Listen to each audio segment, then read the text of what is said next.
Welcome, pilots!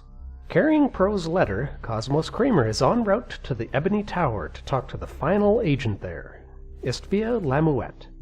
Here's the letter, Istvia. Uproot. Nice to meet you.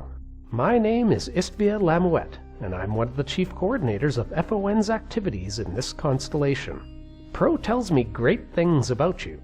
Apparently, you can be of great help in our struggle. I'd like to get a feel for you myself, nonetheless. Show me how fast you can be. There's a rare specimen of plant, a Cololian spider spruce, sitting in the core complexion warehouse at Del Toll. Bring it back to me within 15 minutes and I'll reward you handsomely. Then we can talk about what needs to be done for our organization. Ooh, a race! And we're off! Here's the spider spruce. Get that tree on board now, you hear? And we're back to Istvia with 9 minutes to spare.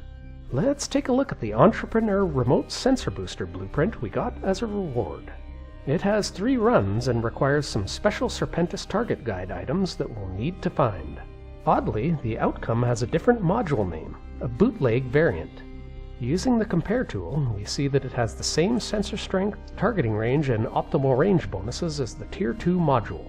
However, it requires significantly less CPU. Now that the Ebony Tower is all spruced up, let's see if Istvia has any real work for us. Nice work on the spider spruce. So here's the situation then.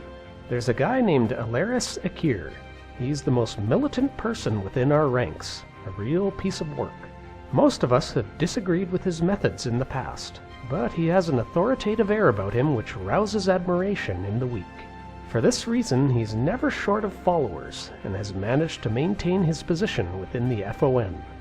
It has now been brought to our attention, due in no small part to your diligent work, that Ekire is the weed in our garden, the one that's been causing all this trouble in the past few weeks. We have to get rid of him, but we can't kill him. If the Workomi spin doctors have the opportunity to make him into a figurehead, we're finished. So we need to try and smoke him out. Lure him into revealing himself. We need to try to lay the groundwork first though, and try to undo some of the damage he's caused. First off, we need to send the clear-cut message that FON do not wish to cast their lot with known cutthroats and murderers. To this end, we need to put our own propaganda machine to work. There is a Serpentis Outpost in one of the outlying systems. According to our intel, no detachments are stationed there at present. I want you to head out there, destroy the outpost, neutralize any opposition you may find, and report back to me. One of our other operatives will shadow you to the area and record the attack, so we can spin this to our advantage and hopefully countermand any bad publicity. Go to it. Good luck. Always up for blowing up some Serpentis. First we'll have to switch back to our Tristan, as this Imicus has no combat capabilities whatsoever. I'm also making a pit stop to buy a few skill books to give Cosmos here the option of flying a Vexor or Thorax in the near future. And here we are, landing on the acceleration gate to the Serpentis Outpost. Hope you have those cameras rolling, Istvia.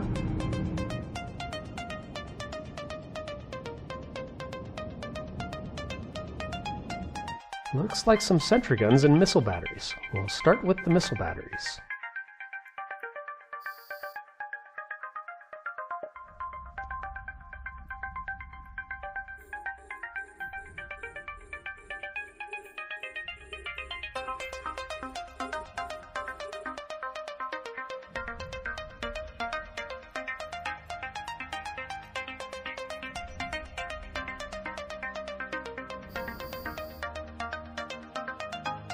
Oh boy, being webbed by this spider drone.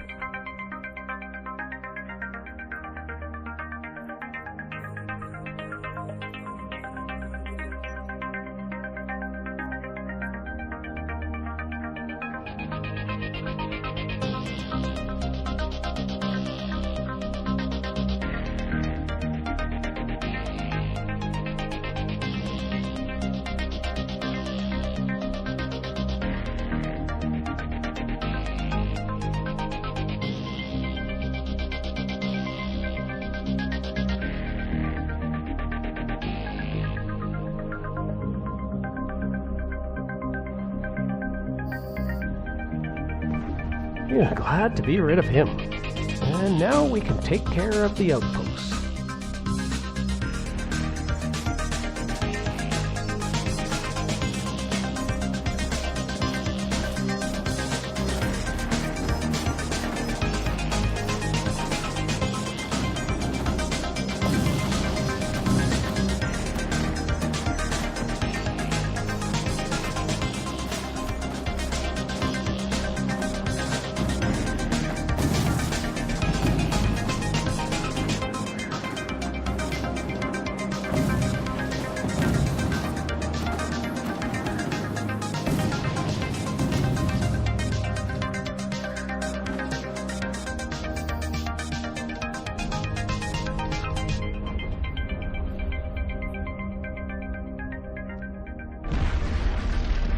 Woo-hoo!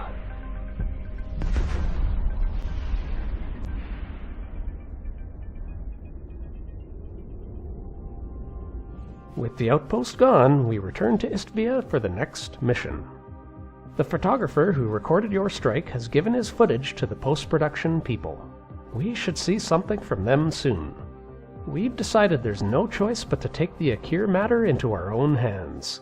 According to our intelligence, he has something like 400 men under his command, conducting his terrorist operations. Some of them are our own FON activists, others are mercenaries, Navy rejects working for the highest bidder. The Deltol system is a key tactical location. Many of Ekire's mercs are stationed at an outpost there, and we have solid reports that they're preparing to stage some sort of attack on the Rakomi factory there. This must not be allowed to happen. We need you to conduct a preemptive strike on the outpost, eliminating any personnel you find in the vicinity. As you're not flying under our flag, there should be nothing linking you to the FON, and indeed there can't be. We would never survive the political backlash. Please know that we don't undertake the killing of people lightly. It's our hope that this is the greatly lesser of two evils. Report back to me when the deed is done. I'll be here. Looks like we'll be taking the fall for rubbing out the FON's own problems. If we get more explosions out of the deal, it'll all be worth it. A whole lot of mercs and several FON ships. This could be quite the fight.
we return to Istvia with yet another outpost gone. We need to move fast. The situation is evolving in unexpected ways. No, don't sit down. I'll explain this as fast as I can. While you were out on your last assignment, Ekire himself was mortally wounded in an assassination attempt by unknown assailants. We suspect Workomi, of course. They have the most to gain from his death, both politically and pragmatically speaking. Likewise, if he dies, we stand to take a massive political blow. Ekire is currently at the Egonics development studio at Parshanier 5, bleeding severely and fading fast. Due to a rare blood condition he contracted in the Umokan jungle while serving as a Legion Marine a decade back, transfusion via normal means would kill him. For the procedure to be at all possible, he needs an Aortal Purifier, the seldom used piece of medical equipment which they don't have at that particular station's medbay. I need you to head out to Ardoen immediately, to the Potec Pharmaceuticals biotech production plant there, and pick up what may be the only Aortal Purifier available in this whole damn constellation. Then bring it out to the doctors in Parshanier. His life and our success in our campaign here may very well depend on your speed in this manner. Go, fly swiftly. And we're off post-haste to save a terrorist's life. Here's the Aortal Purifier sitting next to a big pile of garbage. Delivery to Parshanier with just 4 minutes to spare. We'll have a look at the Investor Tracking Disruptor blueprint we received as a reward. It has 3 runs and requires several special Serpentis items to produce. Using the compare tool, we see that it has the same tracking disruption stats as the Tech 2 module, but its activation cost and CPU requirements are significantly lower. And we're back at the Ebony Tower for our final mission. Alaris Ekire is safe and sound, thanks to you. We've uncovered solid evidence of what he's been up to in the sector, and we're making arrangements to have him delivered to the proper authorities safe and sound. There's only one loose end that needs tying up, after which we can go back to business as usual, sticking it to the man. You see, I have this large shipment of wheat here that desperately needs to get dumped in the cogs of the Workomi station in Flucal. How about it, friend? Seems this wheat isn't made for baking. First, we'll have to switch back to our Imicus for the cargo space. And here we are in the Workomi station, tossing a few tons of wheat into every piece of machinery we can find. The Friends of Nature extend their thanks to you for your help in this whole situation. You've been a tremendous asset to our organization. Thanks to you, we'll be able to continue our struggle to help the natural wonders of Elgintel remain just that. Let's have a look at our final reward, the Marketeer Tracking Computer Blueprint. It also has 3 runs and requires several special Serpentis items to produce. It has the same tracking stats as the Tech 2 module, but with a significantly lower activation cost and CPU requirement. Having a look at our standings, we've only received a small bump from these past 3 mission chains from 2.12 to 2.21. The 5 storyline module blueprints, however, may make these missions worth running for those looking for modules with lower fitting requirements. And that concludes our business with the Natura Seminary and Ebony Tower Cosmos agents. In the next video, we'll head to the Grand Future Information Center in Jolia to talk to the final Level 2 Gallente Cosmos agent in Elgintel. Thank you for watching my Gallente Cosmos mission guide. If you enjoy my content, please let me know in the comments or by subscribing to my channel. The more I'm aware that people are watching, the more likely I'll be to make time to continue producing content. I've also begun creating a parody news series based on the Gallente Cosmos missions. It's called the Elgintel Fake News Network. The first episode is loosely based on the events from the first Gallente mission chain from Part 4 of this series, titled Activist Fuel. Thanks again, and hope to see you back soon.